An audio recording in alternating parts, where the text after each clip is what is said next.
को आइडिया ही नहीं कि पैसिफिक ओशन कितना बड़ा है। अगर आप मैप देखेंगे तो बस लगेगा कि ये एशिया और अमेरिका के बीच एक आम सा समुद्र है, बट रियलिटी बहुत डिफरेंट है। सैटेलाइट मैप पर पता लगता है कि पैसिफिक ओशन कितना बड़ा है। इसने हमारी जमीन के 30% एरिया को कवर किया हुआ है। आपको एग्जाम्पल से समझाता हूँ। एशिया से साउथ अमेरिका तक का डिस्टेंस 12,000 माइल्स बनता है। ये इतना डिस्टेंस है कि 5 चांद भी इसमें पूरे आ जाएं और फिर भी कुछ जगह बच जाएगी। दुनिया के सारे कॉन्टिनेंट को भी कंबाइन किया जाए तो पैसिफिक ओशन उनसे बड़ा है। फॉर एग्जांपल, अगर आप Africa, Asia, Europe, north and south America, Australia और इवन अंटार्कटिका को भी पैसिफिक ओशन में डालें तो फिर भी पैसिफिक ओशन में 10% जगह बच जाएगी। हमारी जमीन की 46% वाटर सरफेस इस एक समुद्र ने घेरी हुई है और जमीन के सारे समुद्रों से ज्यादा पानी इसमें है। लेकिन जो कुछ इस समुद्र के नीचे छुपा हुआ है वो और भी हैरानकुन है। पैसिफिक ओशन में दुनिया की 3 सबसे गहरी जगह हैं: टोंगा ट्रेंच, फिलिपीन ट्रेंच और मैरियाना ट्रेंच। मैरियाना ट्रेंच इतनी गहरी है कि अगर आप माउंट एवरेस्ट,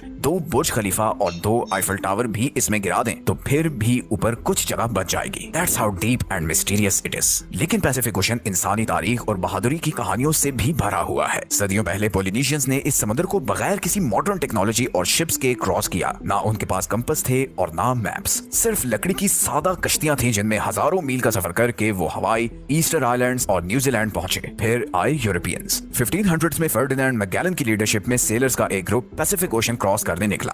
शुरू में तो उन्हें लगा कि ये एक छोटा और आसान सा सफर होगा, लेकिन वो गलत थे। इस सफर ने कई महीने ले लिए। उनके खाने का सामान खत्म हो गया और शिप पर मौजूद बहुत से लोग विटामिन सी की डेफिशिएंसी से स्कर्वी जैसी बीमारी का शिकार होकर मर गए। उन्हें अंदाजा ही नहीं था कि ये समुद्र इतना बड़ा और खतरनाक हो सकता है। आज भी पैसिफिक ओशन अपने अंदर बहुत से राज छुपाए हुए है। ये इतना बड़ा और दुनिया से दूर है कि पॉइंट नीमो, जो दुनिया की सबसे आइसोलेटेड जगह है, वो इसके बिल्कुल सेंटर में है। और कभी कभी पॉइंट नीमो के सबसे करीब तरीन जो इंसान होते हैं वो समुद्र में नहीं बल्कि स्पेस में, सैटेलाइट्स में होते हैं। ये इतना खाली और सुनसान एरिया है।